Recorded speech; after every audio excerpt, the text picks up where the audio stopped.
I'm Dan Berman from Jacksonville, Florida. Lived there many, many years.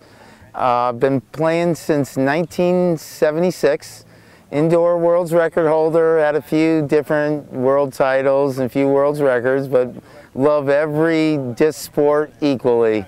And like they say, my favorite disc is the one I got in my hand at the time. So, first time I ever went to a big overall tournament. All the big boys were there in '78, and I had never really seen a big distance tournament, and they were all out practicing, and I went to play in it, and there was one guy who was just throwing over everybody, and it was the first time I ever heard chatter from a disc in the air. And it was this guy named Van Miller, and I said, "Who is that guy?"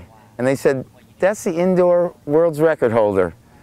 And the rest of that weekend, I followed him around like a puppy, and I said, "I'm going to have that title one day."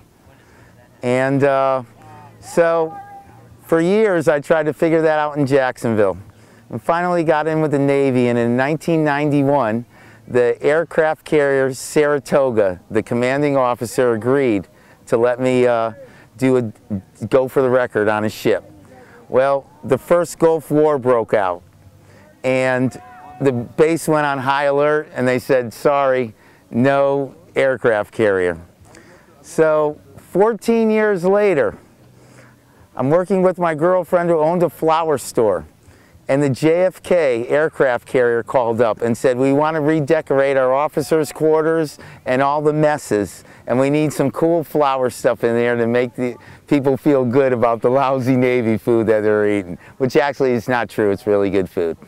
So we went there, and it was obvious while we were in the mess that the senior officers were hanging out, watching her hang up all these flowers, all these silk flowers. And they could see that I was kind of taking an interest in it, but they didn't want to act like, you know, they were just there watching her hang flowers. So they came up to me and wanted to know what we were all about, and so what did I do for a living. And I mentioned to them many years ago I was going to do a demo on the Saratoga. And they said, "You know, we can make that happen here." And I was like, "Yeah, I've always heard a lot of talk, right?" So I was getting ready to leave. A guy came up to me and said, "Do you know who that is?" And I said, "No." And he said, "That's the captain of the ship. And if he says you're doing a demo, you're doing a demo." So they called me a week later, and I said, "This sounds great." So I called up Paul Kenny, freestyle extraordinaire, Pat Marin, and said, "Let's go out in the JFK for 3 days." So they flew us out there, 300 miles out in the middle of the Atlantic Ocean. And we did demos the whole time. And so I knew the world's records were really old, and it was going to be fairly easy to break them. And I called up Innova and said, "If you sponsor me for this one, and I'll break all the records."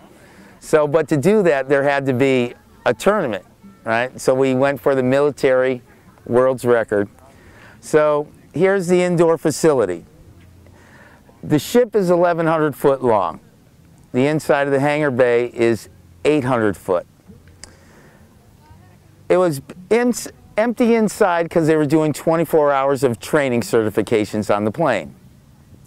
So all the rest of the equipment was pushed to both ends. So you had about 800 foot or so, but it was completely narrow. So you only had about 550 feet to actually throw it. Now, if you've ever been to a gymnasium and see where they have the separator doors that close, so they had that. It was 15 foot high and 12 foot wide halfway through. So basically you were throwing a tunnel golf shot, which I was still okay with that. I could still get the records. Besides that, every 5 feet and staggered, they had these tie downs for the planes. So there was no like run up really to do it. You had to go through here and through there. And then the worst thing that I didn't even think about it, I shagged all 75 people that threw the distance before I went and through. So I was pretty worn out, but those records were pretty attainable, and I ended up getting Suni Wenzel, who was the world's record holder, by I think about a half a meter in the open, and that gives you the master and grandmaster at the same time. So that's how it all became about.